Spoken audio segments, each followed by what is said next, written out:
It's truly amazing the number of conditions that respond favorably to cannabis. It heals in any circumstance with any condition. We're looking at an unexcelled wonder plant, herbal medicine that has no comparison. Cannabis is found in every major materia medica that has ever been written. It was included in the United States Pharmacopoeia from 1854 until 1941. The founder of modern medicine is a physician named Sir William Osler, who was prominent around the turn of the 19th to the 20th century. He wrote the first textbook of internal medicine, and in that textbook he said that cannabis was the most effective medication for the treatment of migraine headaches. The first modern research that was done on cannabis was done in 1949 that demonstrated its usefulness in treating epilepsy. I have a number of people who don't have epilepsy when they use cannabis regularly. Cannabis is remarkably well suited to our anatomy and physiology, even in the event one smokes it. Marijuana was widely used in the 19th century for the treatment of asthma. And in the 1970s, we found that marijuana has a bronchodilator effect. It's because of the THC in marijuana.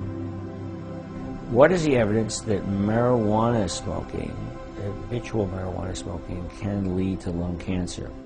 With respect to the development of lung cancer, we found no evidence of any increased risk of lung cancer occurrence in association with marijuana smoking alone. The THC actually has an anti-tumoral effect. And these are studies that were done both in experimental animals and in cell culture systems, and for different kinds of cancer. For lung cancer, breast cancer, thyroid cancer, prostate cancer, gliomas, brain cancer, that the development and growth, or the growth actually of the tumor is suppressed by THC, and metastases are also suppressed. There was a study done on AIDS patients by Dr. Donald Abrams of UCSF to specifically determine whether or not the use of cannabis had an adverse effect on AIDS patients. And rather than finding that it had an adverse effect, he found that it had a favorable effect and that it counteracted AIDS wasting syndrome. Cannabis is useful in relieving people's pain. People are able to decrease the amount of opiates that they're taking, and in some instances to stop taking opiates entirely for pain control. Antioxidant, anti-inflammatory, smooth muscle relaxant. It's also an antispasmodic. It's particularly effective in relieving pain from connective tissue disorders, from arthritis, from fibromyalgia, from systemic lupus, from reflex sympathetic dystrophy, a whole host of conditions that we don't really understand very well.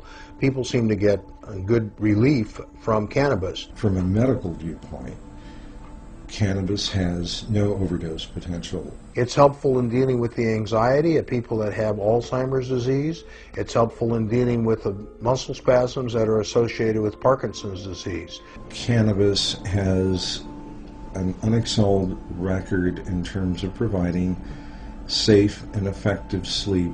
We did a little study of people with Crohn's disease and found that many of them were able to stop using steroids and stop using other medications that they had taken for their Crohn's, that they had less diarrhea, they had less abdominal pain.